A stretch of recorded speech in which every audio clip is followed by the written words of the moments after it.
So thank you very much for coming and grabbing a seat. Because it's a really small little group, do you want to just form a little group here and I can find out a bit about your businesses and we can actually talk specifics? So if we just kind of move in here and I can... Oh yeah, it's reserved for you, that's all right. Come on, jump in and... So as you do that, I'll just give you a little bit of my background. I've written 2 best-selling books on entrepreneurship. Key Person of Influence is about how technology leverages personal brands. Entrepreneur Revolution is about the global trend towards highly talented people starting their own businesses and making the most of these great times that we're in. My background as an entrepreneur is I built several companies in my 20s. I started at 21. I was in the right place, right time, right industry, built a business that went up to $10.7 million in revenue and then sold by 25. And then I went and bought a social network and then built that and sold that. And now I run an Entrepreneur Growth Accelerator program. We have about 1,200 clients, entrepreneurs that we look out for. We're in Australia, Singapore, Australia, USA, UK. We have 30 high net worth mentors and we raise over $100,000 a year for charity. So that's a bit about us. So there we are there. We do a lot of data analytics, so we pull a lot of data. One of my businesses that I'm involved in has the world's largest database of valuations. We have 28 million small business valuations, so we know a lot about what businesses are worth. We do conferences, so we run these really big conferences. Our conferences, by the way, are about 700 to 1,000 people that we do every month. So we do those sorts of things. So that's one of our conferences. We're the 9th fastest growing company in Australia. We just won a Guinness World Record for what we do. We've got people who have built billion-dollar businesses who come and work with clients. So that's kind of my world. That's where I spend most of my time. And then we do a lot of charitable fundraising as well. I'll start by talking through this, which I find it quite fascinating, which is the predictable entrepreneur journey. Having interviewed 3,000 entrepreneurs, I found there was a really predictable pattern to the way companies grow. So there's this excitement during startup phase. We're going to start a business. And then there's that first sale. Yep, we made our first sale. And then there's a huge struggle going from 0 to £300,000 in revenue. So that's a momentous task to get up to the £300,000 mark. There's also a big hurdle in the middle there at £80,000. A lot of businesses really struggle around £80,000, £300,000. So 70% of all businesses in the UK are actually in that zone. And it doesn't matter how long they've been there, they get stuck there. Then there's the potential here for a lifestyle business. Anyone who tells you they've got a lifestyle business, it has between 3 and 12 staff. It's doing 300 grand to 2 million, I can almost guarantee you. It has really low overheads. They're having lots of fun. It's portable. They have a Monday morning meeting in a great cafe. They have a Friday afternoon champagne at a great bar, and life's pretty good. As soon as they go over 2 million or 13 employees, they go back into really, really, really deep struggle. Very, very difficult struggle. This struggle lasts for a long time as well. 2 million to 10 million, nasty, nasty struggle. This is where most businesses go bust. And then 10 million plus, suddenly they're the most exciting thing again. People want to fund them, people want to give them money, people want to invest in them. And you get the exit.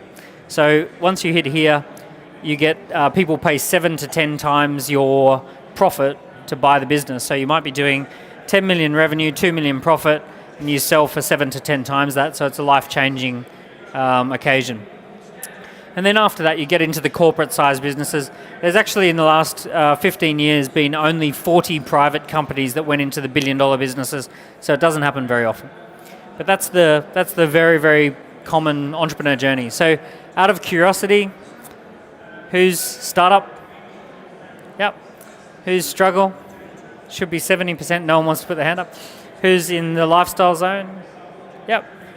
Who's in that one? Yep. Who's up here? Who's not putting their hand up? Quite a few. So that gives me a bit of an idea. So what most people want me to talk about is how do you get from here into here? Is that okay if I talk about that as the main topic? Yeah. So the short answer is you have to establish yourself as a key person of influence. So another way of putting that would be founder brand. You have to build a brand around the founder and make the founder a little bit special. Make sure that they're known as a key person of influence and that they can attract a lot of opportunities and make sales and charge a premium. And that's the fastest and easiest way to get out of this struggle zone and into this lifestyle zone here. Build the founder into a key person of influence. So I'll talk about specifically how to do that. By the way, this really spells it out in a different way. This is income distribution. So income distribution in the UK, the top 10% of income earners in the UK are earning more than half the income in the UK. In the last 30 years, income at the top 10% has tripled. So whatever you would earn as the CEO or managing director or the top of your industry is 3 times as much. The middle has stayed almost the same, barely kept up with inflation, and the bottom 20% has actually gone backwards in real terms as far as income. So we live in this strange time where technology was meant to make everyone equal, but in actual fact, it leveraged the top 10% through the roof, 300% shift, and everyone else stayed the same or went backwards. So the reality is that if you're not in the top 10%, you really shouldn't be in your industry. There's no point unless you have a plan on being a key person of influence in your industry. How do we do that? There's a 5-step method. This is the soft skills. When I researched for my book, there are 5 predictable soft skills that every CEO, every key person of influence is focused on. And then the second part of the story is leveraging through technology. These 5 soft skills are pitching, so the ability to give a really great pitch when required, publishing content, choosing products and defining products and inventing products, raising profiles, so getting in the media, getting online, and doing partnerships. And they're the 5 things. So if you actually think about even Richard Branson, what does Richard Branson do all year round? He's pitching stuff, he's publishing books and publishing content, he's choosing what products that Virgin will sell, he's raising his profile, he does that a lot, and he's doing partnerships with the Virgin business. So that is the thing. The issue here is we've talked about the human element and the leverage through technology. The two go very, very much hand in hand. The singer and the microphone is an interesting paradox. Microphone, representing technology, is actually only valuable to someone who's got a great singing voice. So if you sound like Alicia Keys, then a microphone is a very helpful device. It's going to leverage you to a bigger audience. The problem is if you sound like me when I sing, then a microphone is going to do me more damage than good. So it's going to damage my brand. And it's the same with all technology. Technology, if the human element's not right, will actually do more damage to your brand than potential good. So the thing I see happening is everyone gets super excited about how they could pump their messages out on YouTube and Facebook and Twitter, and they could use technology to leverage their business, and yet those human elements aren't right, and it sounds terrible and looks terrible, and the business doesn't perform the way that they want it to perform. So let's focus first on this human element. These are a couple of billionaires who are friends. Kevin Harrington made $5 billion worth of sales in the USA, made a personal net worth of $500 million. He's the chairman of one of our companies in the USA. He basically says these 5 things are the most important things you've got to focus on. This is another friend, Elim Chu, one of the most respected entrepreneurs in Singapore. And she says, I didn't know it, but I was doing those 5 things for the last 20 years, and that's how I built my business. And a local hero here, Mike Harris, who I was mentored by for 3 years, built 3 multi-billion-pound businesses, and he basically says at the center of every industry, you've got key people of influence. If you're not one of them, then give up or focus all your energy on being one of the key people of influence. So some endorsement. So let's talk about these 5 things real quick. Number 1 is pitching skills. So pitching is a skill like any other skill, and it's a very vital skill for the founder of a business. So when someone says, what do you do, or what are you up to in the world, if you go wandering around, you'll get lots of answers that some of them will be memorable, some of them will be instantly forgettable.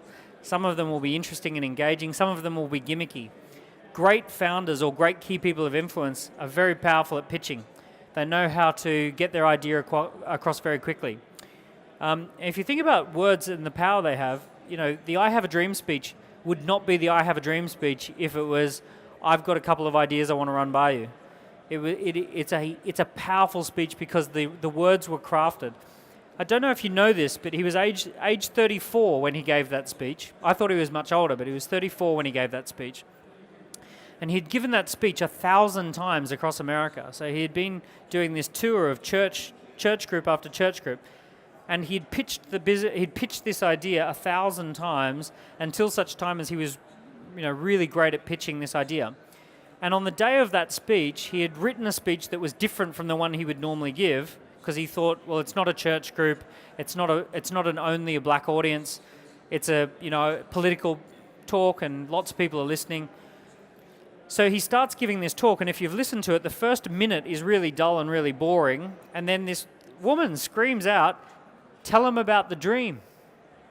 And he flips, and he closes his notebook, and he actually starts giving this speech that he had given 1,000 times across America. And that was the I Have a Dream speech.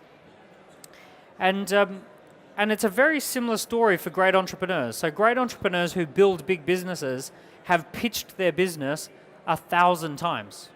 So they've actually gone through, and when I look at companies, so we just raised $5.1 million for one of the businesses I'm involved in. We got a $25 million valuation. And that business, we've been pitching that solidly for 18 months all the time. Boom, boom, boom, boom, boom, pitch. And then, boom, we get ourselves in front of the right people and a check for $5 million gets written. And it's the same story, repetitive pitching again and again and again, pitching that business into existence, choosing really powerful words. This is just an example. Jonathan Andrews has a consultancy helping charities. We worked on his pitch for about 45 minutes. And then 6 days later, he went out and he won his biggest deal that he's ever won, which was £13,000 consulting contract. And he said he just wouldn't have happened had he not had the pitch refined. So just a big example, little example. Published content. You can hear from my accent. I'm originally Australian. I've lived in London for 8 years, but originally from Australia. And in the first settlers' time, 200 years ago, the way you build wealth is by claim ownership of land. And land, because it was the agricultural age, you had to own land. In the digital or the ideas economy, it's niches. And the way you showed ownership over land was you had a document that said, this is my land. And the way you show ownership over niches and micro niches, which is the new land, is that you write documents and you write books, articles, blogs, content. And the reason I wrote my books is not actually because I thought many people would read them. I actually just wanted to show ownership of a couple of different concepts that I was working on. It just was very lucky that the books did well. Both of them became international bestsellers. Third one comes out in April. But I wrote them because I wanted to show ownership over that digital land. I wanted to say, that's my niche. These are ideas that I have some ownership over. And I highly recommend you do that as well. If you've got an idea that you want to be known for, write a book about it, or at least write a report about it, write blogs about it. Demonstrate that you own that niche. Here's an example. Shireen Smith, it's legally branded. So she's a lawyer, and she was very much a generic lawyer for many years, and then she said she wanted to specialize into intellectual property law, and we recommended to her that she write a book called Legally Branded, which is how to legally protect the brand and the intellectual property that you've generated. She wrote the book. She's now speaking all over the world. She's built a very powerful go-to practice where people go to that one. She sent 1,000 copies of the books out to branding and marketing agencies, and she says, I'll form a partnership with you so that every time you create a brand, a logo, or business architecture, send that to us and we'll legally protect it. And she's got this booming business now, and it came down to her owning the space of legally branded. The third one is product. So a lot of people ask me about making lots of money and how do you make lots of money, and the answer to that question is actually really easy. Money moves to hot products. So in the last 100 years, oil companies have made a lot of money because oil is a very hot product. Finance companies make a lot of money because finance is a hot product. Apple makes a lot of money because they have a lot of hot products. And realistically, most of the money your business will make will come down to the product. So your business probably makes the right amount of money based upon the product and the product ecosystem you've built. The more products you develop and the more products you own the rights to, the better your business will do. And if you've got one product business, it's severely limited. If you've got two products, it's severely limited. If the product is you and your time, it's severely limited. So one of the first things we do when we want to financially interrupt a business, if we want to make a business go from 200,000 revenue to 2 million revenue, the main question we're interested in is what products are you selling, and what product and what industry and what problems are you solving, and we look at product in particular. So I want you to remember this particular sentence. So this sentence, by the way, 5 years ago, I had a reasonably struggling business. We were doing 4 million in revenue, but we weren't valued at very much. The valuation of our business, despite our 4 million revenue, was only £300,000, believe it or not, because we didn't own any of our product. We were brokering product. Anyway, I got this guy who was an expert in merchant banking and investment banking. He said to me, "You're not building any asset. You don't own any of this stuff, so your valuation's really low." And he said, "You've got to remember one sentence, and the one sentence is income follows assets. So the more assets you're in control of, the more income you'll make." And I went, "Oh, that's interesting." And he said, "The number one asset for a small business is intellectual property. So you've got to build intellectual property, package it up and turn it into products. And the more you do that, the more you've got assets, the more you make money." So I thought, okay, that's interesting. So we spent 12 months reinventing the business, and we went from a 300 grand valuation to a £4 million valuation in 12 months. And we raised money at a valuation of £4 million, basically by taking all the things that we know, packaging them into products, and totally transforming the products that we have ownership over. So the idea here, a very sensitive little clicker, the idea here is that you have intellectual property. There are things that you have in your mind that you totally take for granted. It's conversations that you easily can have. People already come and ask your advice on these things. You just totally take it for granted. What that is it's intellectual property, and it's the potential for great products. And we need to take that intellectual property and turn it into products. So a great example would be Jamie Oliver. Jamie Oliver is like most chefs. The chef has lots of recipes in their head. They know little shortcuts for doing things. They know little spices to throw into a broth to make it special, and it's all sitting there in his head. And Jamie Oliver comes along and he creates a brand called the Naked Chef in the original days, and he starts taking his intellectual properties, his recipes out of his head and putting them into books, publishing content, and then he starts creating products. And today he has a product ecosystem that includes franchised restaurants, licensed Jamie Oliver sauces, Jamie Oliver pots and pans, Jamie Oliver experiences, Jamie Oliver content, so TV shows. So he's got a product ecosystem. He's turned it all into a big product ecosystem. And that's what we need to do with every business. We need to look for all that intellectual property and turn it into more products. And then we ascend it, we turn it into what we call an ascending transaction model.